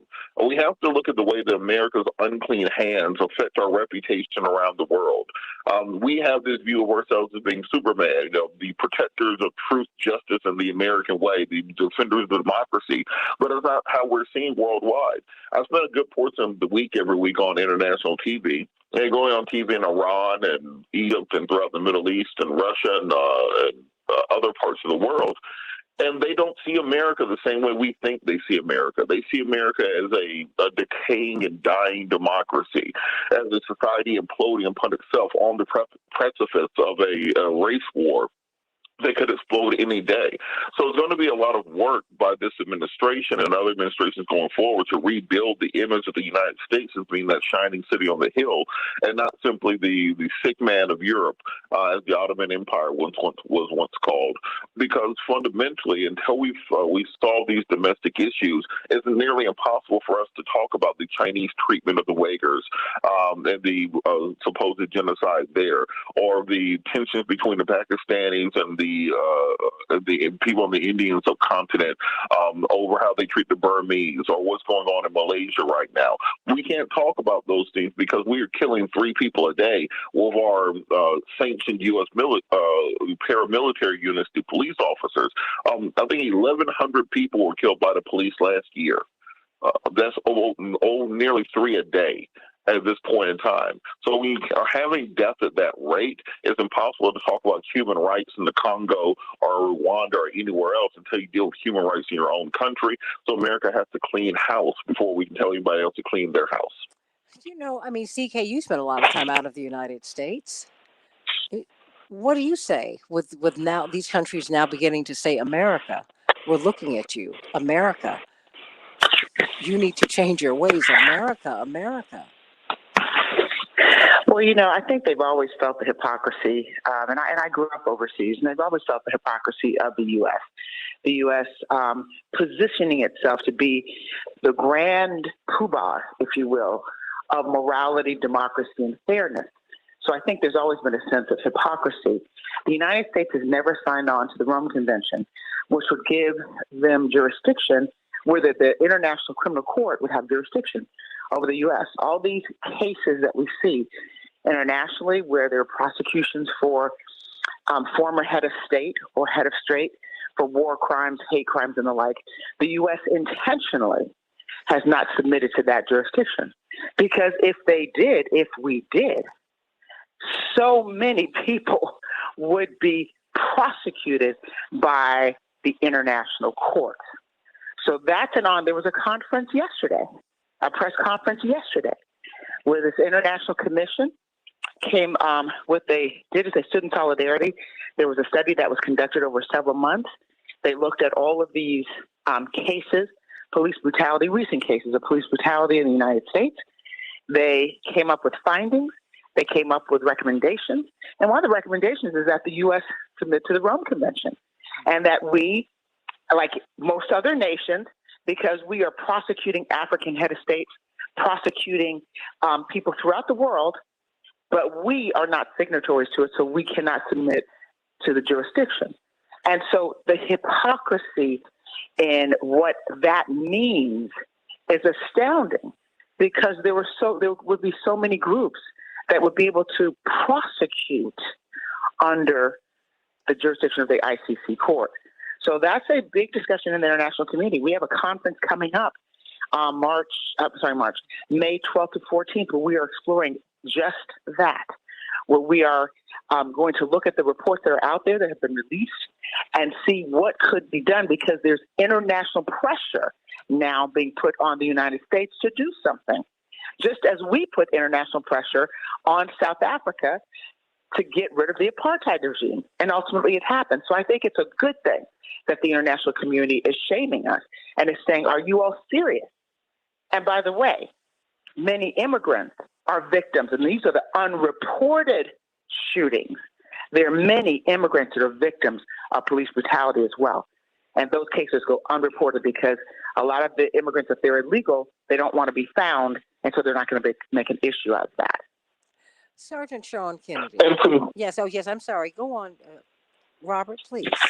well, the only thing I would add to what CK was saying is let's just remember how long this history goes back. When Malcolm X was walking around Harlem in bow ties, that wasn't a big issue. When he went to Mecca and came back as El Hajj Malik El Shabazz and was going to take the United States before the United Nations for war crimes, suddenly his lease on life ended. When Martin Luther King was organizing just black folks and Selma and Montgomery on buses, the government got angry. When he started talking about creating a coalition between all groups and opposing the Vietnam War and U.S. foreign policy, then his lease on life expired. America has a long history of not wanting to bow to international power and not having anyone else looking into what exactly we're doing within our own borders while denigrating other nations around the globe. So, as CK said, it's going to take a South Africa type of effort before we see change here domestically. We've even seen Putin talk about the United States police shootings. We've seen Kim Jong-un talk about U.S. police shootings. And it's becoming very difficult for the U.S. to justify why they have not taken action. I mean, it's really, Sergeant Kennedy, it's just, it has always been a bad look. But now, I think yesterday, Robert Patel, you talked about America being a wounded animal. I mean, just now America's wounded. I mean, we don't have the primacy economically that we used to have. It's no longer a unipolar world. That's the United States and everybody else. That's over. Now you've got billionaires and a lot of intellectual and business wealth and great ideas coming from everywhere. They always did. It's just that now, colonialism is beginning to fade, and that's still a process. I mean, so Sergeant Kennedy, there might be an opportunity for the international community to help create some pressure to make some change. Yes, I do agree with that. I think about with our organization, the National Association of Black Law Enforcement Officers, when we go out to support and help Black officers who have, endured different systemic racism in the departments or disparate discipline treatment in their, locations. As a national organization, we put that information under a national spotlight so that it's no longer behind closed doors in the individual municipalities. So I think the same thing will help in this situation by bringing even a larger spotlight, which is an international spotlight on the U.S., which is already there, and continue that pressure. We have to continue the pressure from inside the U.S. as far as citizens standing up, citizens voting. And let's speak about good police officers for a moment. All this crap that's happening is having a very adverse impact on good police officers because they are getting it from both sides. They're getting it from the community because it's like, okay, when this happens, you're going to be grouped with all police officers, regardless to what type of police officer you are. So you feel the pressure from the community, and you also feel the pressure from within your department because in your hearts of hearts, you know what is the difference between right and wrong. So trust me, there are a tremendous amount of good officers out there, Black, white, Hispanics, and others, who want to see this pandemic of Black people being fatally shot or strangled or suffocated by the police. They want this to be rectified. The people who want to continue to see this are those racist individuals, those extremist groups who do not have any type of deference for the sanctity of life for Black Americans. C.K. Hoffler, what should the family be pushing for now? I mean, just what do they do now? I mean, they've already been told that the tape, the body cam footage is not readily available to them. What can they do now? I think what the family needs to do is exactly what they're doing. They need to fight, they need to protest, they need to mobilize until they get that footage. That's what they need to do. And they need to go to the State House, North Carolina. They need to go until they get that footage, because everybody's passing the buck. Oh, we want to, but we can't because of this. Oh, well, we want to also, but we can't. They need to protest every single day until they get that footage, until they get the answers. It doesn't take this long. An autopsy has already been done and confirmed. That was a great thing, that the autopsy was done very quickly, and that there's actually a physical diagram of where the bullets went in and went out. And that's a private autopsy, by the way, that the family has to pay for, because that's the only way that there's going to be justice, because, again, it just smells and reeks of corruption. And people can always stand behind the law and say, well, under North Carolina law, blah, blah, blah. But I just want to remind everyone, if this were a white man that was shot, we would not be standing behind North Carolina law when the family would demand to see the footage. That would not happen. If this were a white woman that was shot, we would not be standing behind North Carolina law and using that as justification of not releasing the footage to that family. There would be an outpouring from every orifice saying, release the footage. And so the family needs to continue to do that. Needs to continue to mobilize, get its lawyers, because he had a number of children who are ostensibly under North Carolina law, statutory beneficiaries. There are a lot of lawyers involved because they may represent different children and different aspects of the family. So there are a lot of lawyers, there's a lot of star power involved, and they know how to do it.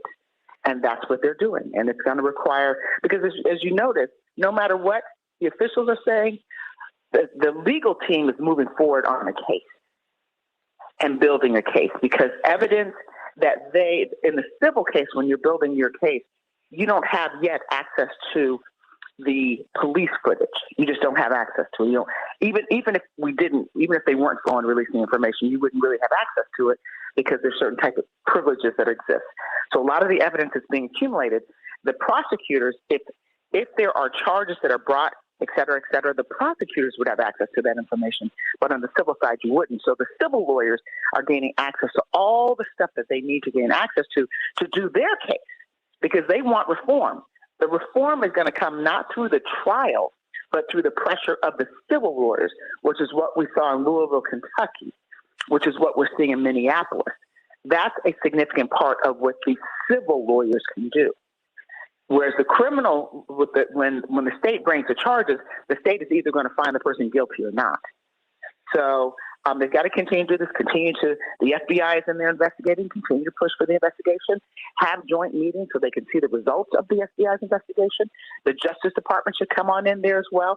As many law enforcement neutral entities as exist should come in and investigate in that community and see what's going on. I had a case with an Elizabeth City family maybe 2 decades ago. It was a wrongful death case. And that's a very, very tight-knit community, very tight-knit community. Small community. There's Elizabeth City State there, historically black college. And there are a lot of people. It's the kind of community where a lot of people are related to each other. And so I think this is really, really shaking this community at its core.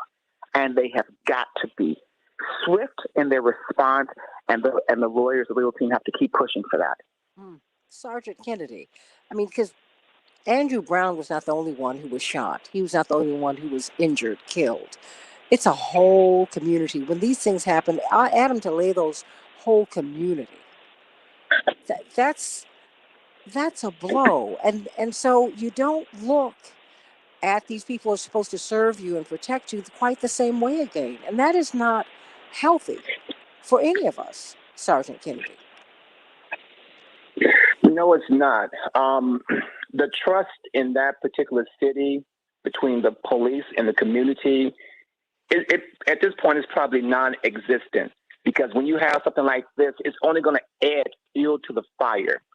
And the fact that it seems as if the powers to be there are stalling, and they're probably stalling because they're trying to figure out a way to mitigate a situation that, the facts speak for itself. But you can try to, mitigate whatever. But in the meantime, your city, the tension is building. The trust is further eroding, but you're not being transparent because the video is going to come out inevitably. It's going to come out. So the fact that they have showed the family 20 seconds is very disrespectful. It's disrespectful. And like I said, the pressure, they should keep the pressure on because it's going to come out.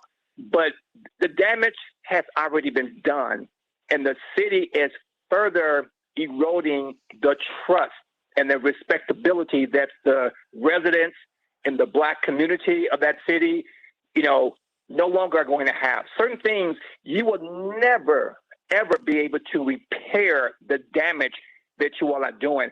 So, I wonder what their mind process is, because when you talk about, well, we can only release it with a court order, that's probably true, but there are still other things you can do. It doesn't stop you from trying to be transparent. Because let me flip this around. Say if that was going to be a justified shooting or whatever else, they would have put the video out so quickly to show our officers, our deputies, they were actually in fear of their life. And this is what that particular person, Andrew Brown, did. The fact that they didn't do that, it kind of, it's like you have to read into it. Okay, so you can't put something out to show that these deputies did their job. So now you have to try to see how you can spin this and mitigate a fact that that's going to eventually come out. So like I said, this is a situation that's getting worse and worse each and every day. And it's going to get to the point that there's going to be nothing that their government in that city is going to be able to do to repair the damage, to repair the trust between the community and the police department. What happens then? I've got about a minute. It might be a situation like other places where they're actually talking about either replacing the police department, and there have been jurisdictions where they have shut down a police department and they have had another municipality to take over. They may decide to redefine what the police department is going to be, and maybe have some type of civilian board where they're going to actually go through a whole different process in order to get their jobs back. There are a number of things that they can do, but like I said, it's going to be up to the citizens to push this, to try to get certain options on the ballot so they can vote for it. But like I said, it's not getting any better. It's getting worse each and every day. So it's going to be interesting to see how this plays out. It's going to be interesting to see when 20 more seconds of the video is released. But eventually, everyone is going to be able to see and find out exactly what happened. And then 1 minute. Once that time comes, because it's like they're trying to, push it as far away as possible. Once that time comes, it's going to be a humongous problem. I can feel it. I can feel it because that city, they're fighting too hard not to release it. And there's reasons why they're doing that. And that's why we brought it up today, because this is also an issue that's facing the whole country. Please, even televangelist Pat Robertson, who is a Yale-trained lawyer, everybody. Just prior to the Chauvin verdict, he said, look, all these people, all these police officers who are committing these misdeeds are killing people without justification, really. You're hurting yourselves. There are too many good police officers who do not deserve this. 15. We need our police. And we need them to have integrity. We need them to be respected. We need them to be respectable. We need them not to just shoot people. This is hurting police officers who don't behave this way. Got to think about that. We need to find out who's in the force. We need to figure all of this out. I'm Santita Jackson. Can't wait to be with you tomorrow on the Santita Jackson Show. WCPT 820, AM 950 Radio. Chicago, Minneapolis, St. Paul, and all around the country, all around the world. Love you, everybody. God bless you.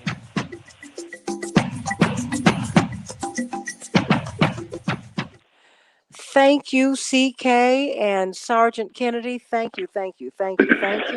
It's a whole lot to think about, a whole lot. And I want to thank you all today for everything. Santita, it's a good show. It makes you feel sort of sad when we talk about these things, but we have to, because just think of so that's part of my therapy, if you will, talking about it, analyzing it, looking at the legal ramifications of all this craziness. But think of all the people in our community who don't have the ability to talk, analyze, look at it from different angles, and find solace in something or another. Don't know about, don't care about, don't understand what the international courts are saying or what the international community is saying. Don't understand what South Africa, the analogy that all they know is that their loved ones or people are being killed in their community. That's all. That's really all that we all know, frankly. And so there's going to be. I did a show yesterday somewhere, and the commentator said, "Is it my imagination, or are more Black people being killed by the day since the verdict?" I said, "No, it's not your imagination."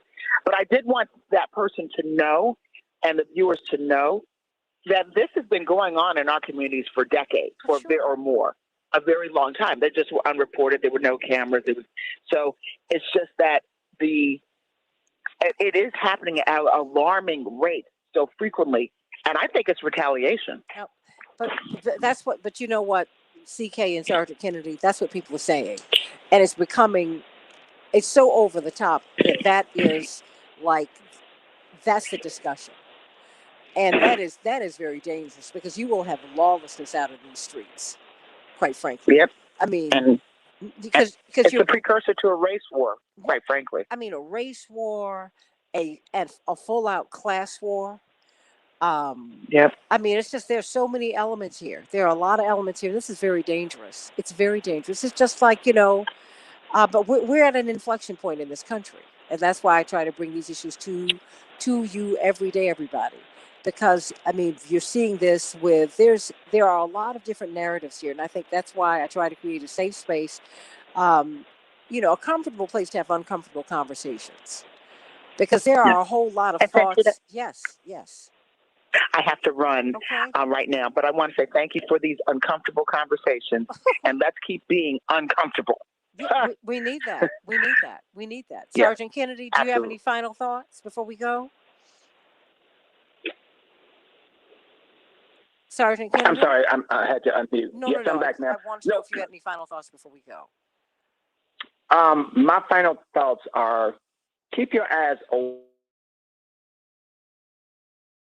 What's happening for a reason is, like I said, it's not happenstance. These, in my opinion, are very intentional. The public has to keep up the pressure. No one is going to ever give us anything. We get it through fighting. We get it through protesting. Keep the pressure up. And I actually feel that what's going to be happening on our local level here in the United States, and also the push from the international community, is actually going to help bring about a change. As slow as that may be, it's going to help bring about a change. But just keep your eyes open to what's going on. Like I said, I'm quite sure people are very exhausted each time they turn on their TV and there's another Black person fatally killed by the police.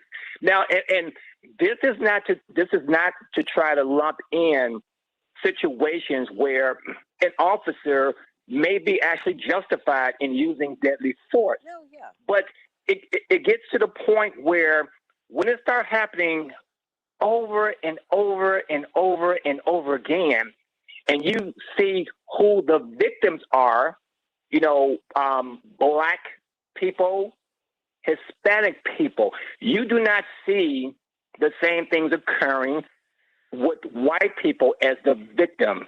There's a reason for that. When you look at the Black and Hispanic people who are being fatally killed by the police, look at the ethnicity of the officers involved. They do not look like us. That's for a reason. So like I said, the information is there. The data is there staring us in our face.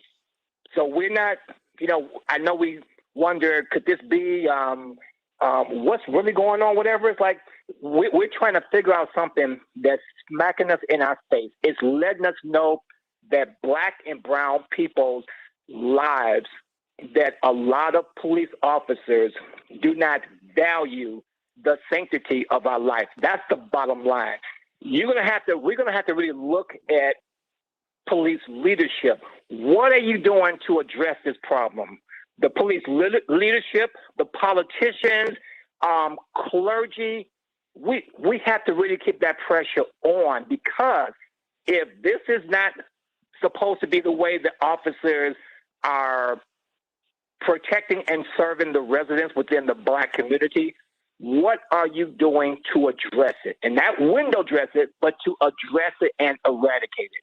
So we have to also hold our politicians accountable for this. Well, also just what happens in the Black community eventually happens every place else. And I'm not diminishing racism. Racism is a driver in the United States of America. It always has been. But overall classism has been. You have to look at the origins of the nation. The origins of the nation was not to include most white people, 99%. No. If you didn't have property, and if you were not a propertied white man, you did not count. And I see this spilling over into a whole lot of areas, And we've got to be very careful, because you can't just kill all these people now. This is not right. It's not right. And many people are beginning to feel that this is retaliation, as I'm looking at the comments here. So we got a lot to figure out, a lot to work out. And God bless everybody. God bless you all. God bless you all. And so, thank you, Sergeant Kennedy, for being with us once again. We will have you back very, very soon. Thank you. It was my pleasure. Thank you for the invitation. I love having these candid, engaging conversations that are going to make people feel uncomfortable. And that's okay. That's how we begin to move forward. That's how we grow. Jacqueline Williams Thomas out there in Long Beach. That's right. Out there where you have all the longshoremen. I love it. And I thank all of you for being with us today. So many of you. And just continue to keep us in your prayers. And, let us know what you want to talk about. Always, always, always. I am Santita Jackson, Sergeant Sean Kennedy, of course, Attorney C.K. Hoffler, and Robert Patil just left us. We had Dr. Marilyn Porter earlier, and we had Dr. Shanina Knighton and Dr. Jennifer Holden, Pastor Tisha Williams. So many people. If you want to hear the podcast of this show, go to WCPT820.com/Santita. And you'll be able to get some information and hopefully some inspiration. God bless you. God bless you, Sergeant Kennedy. Thank you, Paul, for a wonderful show. See you tomorrow, everybody, God willing. God bless.